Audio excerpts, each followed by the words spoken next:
We're backstage right now with the man himself, Hopsin. How you doing? I'm great, man. Great. A little tired, but I'm good. How you doing? Back once again, I'm good. We interviewed you last year when you came over for the Savageville tour. Of course, that was pre-album. Yeah. So how's it feel since then, since the album's come out? How do you feel the reception has been and everything so far?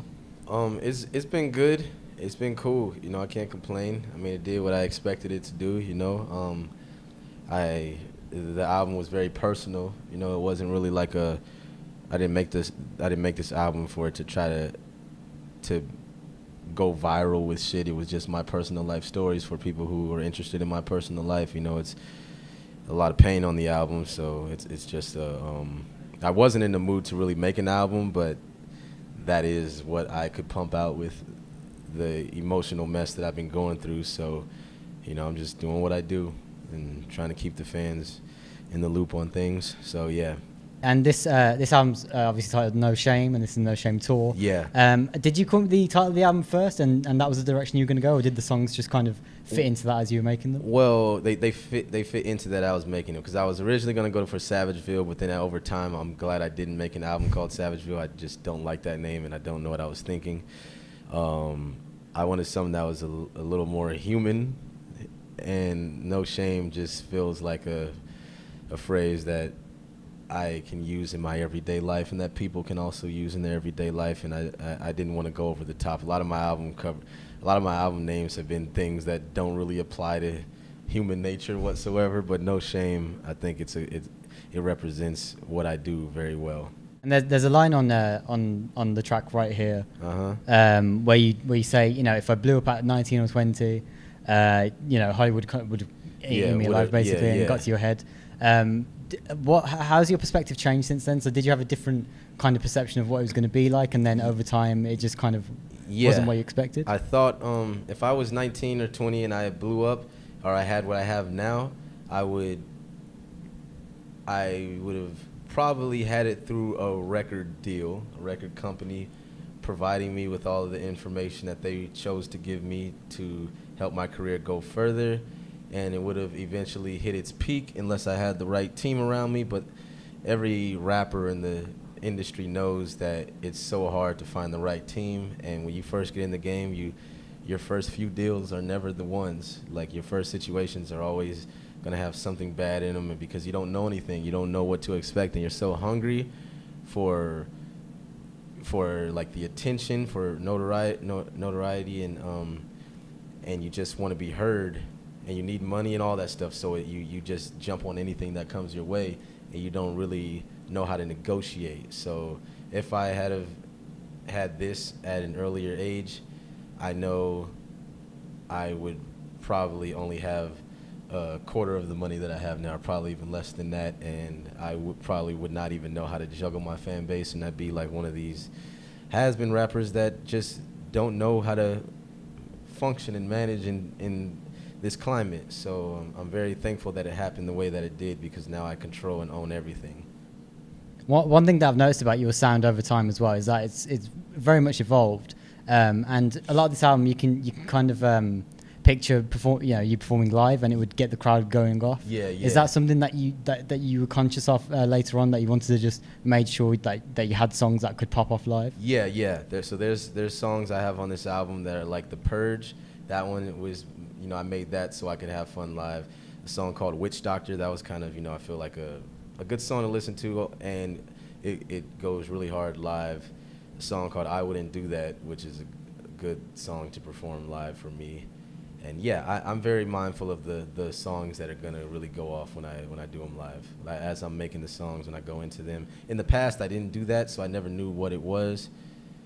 But now I'm conscious of it. But even then, when you do that, you still never know, because there's certain songs where you just don't think you're like, no one's probably gonna like this one, and they go crazy. So I have a song called Happy Ending, and literally like every city that I've been going to, I chose not to perform it on this tour, but there's been a couple times where they just wanted some type of encore, and I'm telling you, like when I performed that in Glasgow, they went crazy over it. They all singing the whole thing louder than any other song that I performed that night. And I'm like, but it's weird, because you wouldn't have been able to predict that, because the internet hated it. But in real life, it was different. You know, they were actually listening to it and learning all the words. So that threw me off big time. How do you feel about fans that say, you know, as we were talking about your sound and how it's evolved, how do you feel about fans that say, you know, anything that sounds remotely trappy in the sense of its beats and production or whatever, they say like you've sold out, or that you've become what you hate or whatever? Yeah. I don't think I have made any song where I've sold out. There's song just because of beat. My only complaint with trap beats are trap rappers, or mumble rap.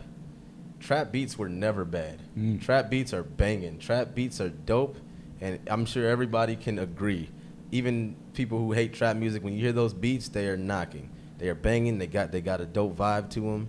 It's the rappers that are whack. I've always attacked the rappers for being whack, for not spitting real shit, or just not knowing how to rap at all. But the beats are dope. And back then, you know, I like, you know, classic hip hop style beats.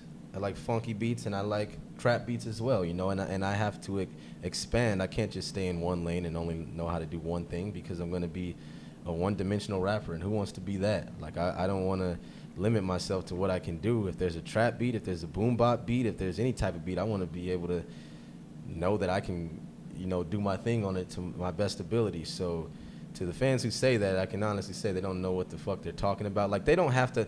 I know every artist has a vibe that they created throughout their fan base, and it is different. I know they're still getting used to it, and I'm not saying I'm the best at doing that type of music, but it's all a learning experience. You know, I'm just gonna keep doing everything. I'm just gonna keep doing everything till I become a master at it all.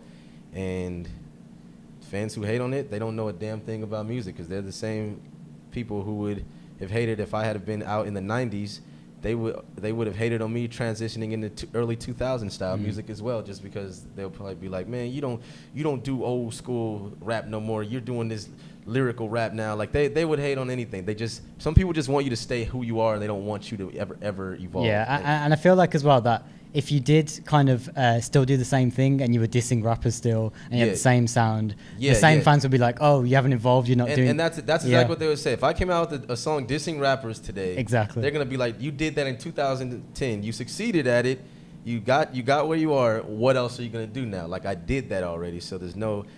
They just don't think that far. And sometimes I have to, you know, put a fan in check, and I have to explain to them, like, listen to this, and they're like, oh, yeah, you're right. They didn't think of that. But it's like, why would they think of it? They're not a rapper. They're fans, and all they are supposed to see is what's on Instagram and the songs that pop up on iTunes and YouTube and shit. So, but yeah, they don't know what they're talking about. Yeah, and it's almost guilty by association if you sound anything like a trap rapper, or if there's any kind of sign that remotely resembles it. It's kind of they attack it straight away and put it in that category. Yeah, it's bullshit. My fans are very weird. Like,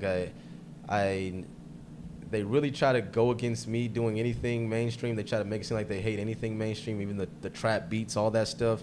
But at my very concerts, these concerts that I'm doing out here, play a little Uzi Vert song, little whatever. They all are singing every single lyric. And I'm like, okay, you the motherfuckers who on Instagram yelling at me because I'm doing my thing, and then you hating on me. It's like, that's why I just don't listen to them. They don't know what the fuck they're talking about. They're going to do what they do regardless, and I'm going to do what I do regardless. So, yeah.